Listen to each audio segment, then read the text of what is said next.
Hello, hello, everyday superpower. What's good, people? What's good? So we're continuing on with this video entitled "Which Guy Gets the Most Girls?" Supposedly it's going to be ranked upon Riz. So at the moment, these boys are, oh, should I say men? Let's be respectful. Yeah, these grown men are, you know, assessing each other and placing themselves as most to least Riz, all right, from their own judgment. So I guess indirectly you're going to see the difference between the female gaze and the male gaze, but they're just being nice. They're just being nice.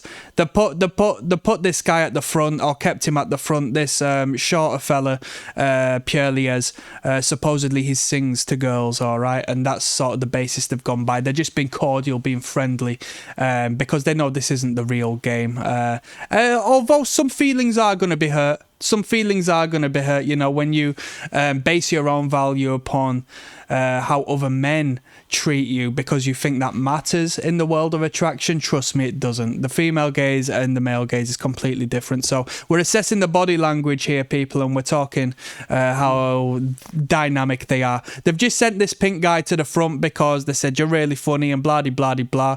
And truth be told, when this guy cracked a joke from the get-go, everybody smiled and giggled and laughed and submitted to this guy's dominance, right? Let's keep going. I think you're funny. I think you're really funny. What's your go-to move? Hey. This guy who's just pulled this move, right, he's very expressive. If you watch the first video where he's started to get into the mix, you'll see he utilizes his hands a lot as illustrators, almost hypnotizing in a way. Movement attracts attention, people, and the fact this guy is just engaging and creating this bodily contact with these random dudes they might not have known for too long, this prompt, he might be nice with the ladies. If he escalates that non-verbal connection and communication with the ladies as easy as he does with the men, he might be all right with it. He might be all right. Let's have a look at how these two react in relation to that. No. Okay. I'll help myself. I feel like it has to be more than. And he's nice putting himself to the back. He's not taking himself too seriously. He's ridding himself. He's disqualifying himself in order to have a degree of control over the situation. Isn't that smart? By putting yourself at the end, by putting yourself down, indirectly what you're doing is you're elevating the false sense of security of your competition, and you have the control over the matter. If we were to read the 48 laws of power, it'd be in relation to utilizing and weaponizing, what's the term? It was the sacrifice, throwing up the white flag, because when you submit and choose to do so, you rid yourself of becoming a target, of becoming a victim. Because you have disqualified yourself from the conversation and the competition. The only thing that can happen now is that you make your return. You strike your revenge. They're going to feel bad for poking at you at this point. This is game. Let's keep going. Moment. Yeah, it's more of a moment thing, because I don't use pickup lines. So I think, yeah. Because anyone could Google a pickup line. That's what I'm saying. Well, that's the thing. It's like pickup lines can be cheesy, but I feel like in the right context, they could also be effective, knowing that it's cheesy. I'm so ready for your pickup line. Look at the hands, yeah? In the right context, they could. This guy is very smart. This is some good body language game here. This guy is very smart. Let me tell you why. Also be effective, knowing that it's cheesy. I'm so ready. I think this guy is very intelligent. Look at how he points. When have you seen a guy point like this before? He doesn't use his finger, he uses his whole hand. That's smart. And not many people know how to do this. So when you point, you're aggressive. Your finger might be phallic in nature. You're metaphorically swinging your penis around, which is going to annoy people. Or you might stab them to the heart with the sword of a pointing finger.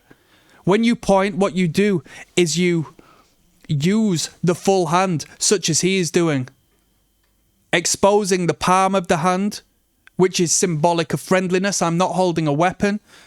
I'm showing the palms of my hand. Biologically, there's a part of our brain that has developed in order to pay attention to hands and the palms of the hands. You indirectly and subconsciously influence people to be your friends when you expose your palms. This guy is smart, and you can tell by the way he acts. right? By the way he portrays himself, by the way his body language is manifest, by the way he points is something that really stood out to me. But pay attention, because not only is he pointing with one hand, what he's doing with his other hand is pointing down to his groin. He's creating an arrow to his groin. So there is an air of dominance, an air of masculinity, an air of showmanship, right? He's showcasing his masculine essence to the group here. This is going to be fascinating when the women are involved. Let's keep going. And as he's talking, you can see this guy in the white. I don't know how well you can see just due to my position, but he has both of his arms crossed at this point, and both of his hands seem to be lingering across his genital area. So as whereas this guy, I believe it's Dave, who is speaking with his penis, the other guy is blocking it off, right? Uncomfortable.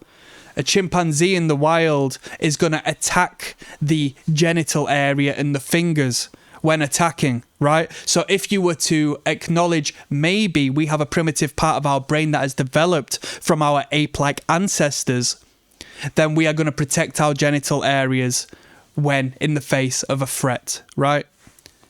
Pay attention. Also pay attention to the blading, right? And when I say blading, I mean the positioning of the body. So the guy in the white is erred inwards to him, giving a little more attention than this guy who is right next door to him, but is turned away a little more so than the other. He's more neutralized. And when you're talking to women and when you're engaging with women and when you're trying to pull and so forth, this is ever so important, the degree as to which they are actually literally facing you, okay?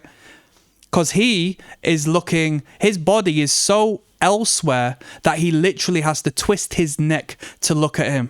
Now, I'm not saying it's a bad thing, because you might want to share communications with the group, but in comparison to the two people here, that's what I've acknowledged, okay? Let's keep going. Pickup line. You don't have to waste it on us. I didn't say I had any good ones. I think you should probably. Now, moving onwards, this guy. Pickup line. You don't have to waste it on us. I didn't say I had. I didn't say blah-de-blah-de-blah. This is honest. Do you know why he's being honest? Because he's showcasing the palms, right? When you see somebody and they automatically raise their palms when they're making a statement, I didn't say that. No, I didn't do that. No, I don't know where the money's gone. Take it as honesty, right?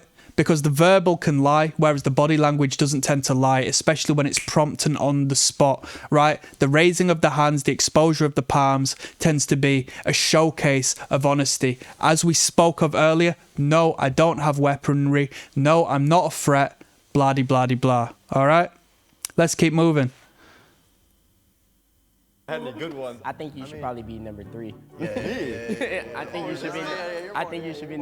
I mean, you're. Now, this is peak, right? Because as we're getting into the tight competition, this guy says, I think you must be number 3. And in being number 3, what he is saying is that you're more attractive than these other guys. You see, as people are becoming the least attractive now.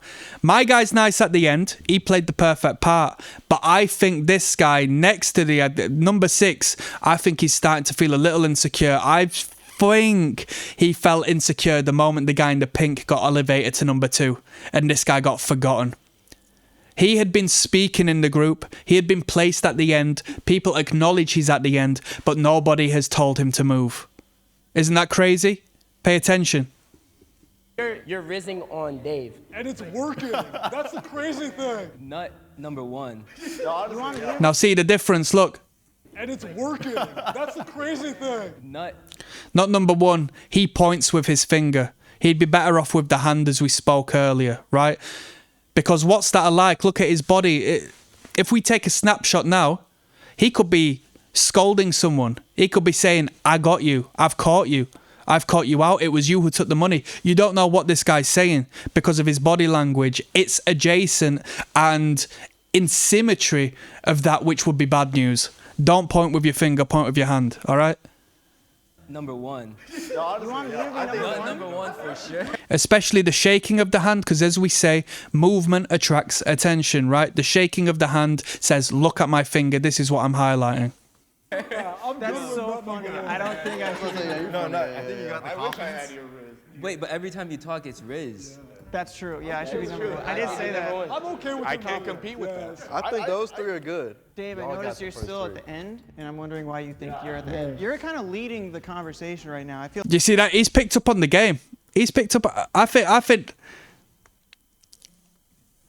This guy, right? I said at the start. I said on the first video, right? If you've been following since the start, this guy from the get-go came out with this dominance over the group, and he's peeping game right now. He's peeping game. He's indirectly calling out the guy at the end. He says, "You're the guy who's speaking and doing this and that. Why are you there? Have you seen this?" He's asking the question. Now, let me tell you people, if a dominant person asks you a question, you can play this nicely. You can play this nicely. You can play this like this dominant person who's trying to run game on you is actually placing himself in submissive position because he is placing himself as the student and you are the teacher. You see where I'm coming from? You can perform an archetypal role now as to where it embraces and signifies your position above and beyond them in the pecking order. Do we want to play this game 24 hours a day? No, it'll get exhausting, but we need to pay attention to it, right? This is about Riz and picking up women. Let's go. They want the dominant man. you're still at the end, and I'm wondering why you think you're at the end. You're kind of I'm wondering why you think you could be at the end. He's saying you're being sneaky. You're being sneaky and snaky. leading the conversation right now. I feel like that's a up the line sort of thing. Okay. Meanwhile, my guy, who I think he's intelligent, he's at the end. Full groinal displays again. Expanding the body. Look at how he's positioned compared to everybody else. He has made himself larger. Now, don't get me wrong, it doesn't mean he's made himself the largest. But what he is doing is making himself larger, right? Because non-verbally, subconsciously, he believes that he's worthy of being the big man in the group. I take up more space. I am worthy of taking up more space. I'm running game. I put myself last. But truth of the matter is, I perceive myself as the big Don Dada, and that is why my body is manifesting in this particular way. I believe I'm worthy of taking up more space. That is why I'm taking up more space, right? If this guy had a desk, he'd have his stuff all over the desk, all over your side of the desk, blah-de-blah-de-blah, and he'd play the weak guy. But the reality of such is, nah. Read the body language. I think I'm a middle of the pack. I think I should be. I mean, you dress nice. So look at my guy has been banged at the end again, right? Listen to his voice. How pathetic is this? Listen to this. And he's the biggest guy in the group. So this is going to be fascinating when the women come because he's the tallest. This might go in the face of the whole black pill thing, right? I was going to say the blackface thing. The whole black pill thing because he's the tallest guy. He can be running tall guy game, but he's shown insecurity, and the insecurity is disgusting because it is in his voice. His voice elevates to a higher pitch. Who has a higher pitch than the masculine voice? The feminine, the woman. His voice elevates in insecurity. He becomes either the little boy who has been rejected or the woman in the feminine side of his nature. His ego has been hurt. Listen to his voice. Up the line sort of thing. Okay. I think I'm a middle of the pack. I think I should be. I mean, you dress nice. You talk. I think I should be higher too, he says. Look at the pouting of the lips. That's a regression to the young boy that once was, that was rejected or wasn't comfortable being accepted by the group. And on that note, I'll see you on the next video, yeah? Keep tuned.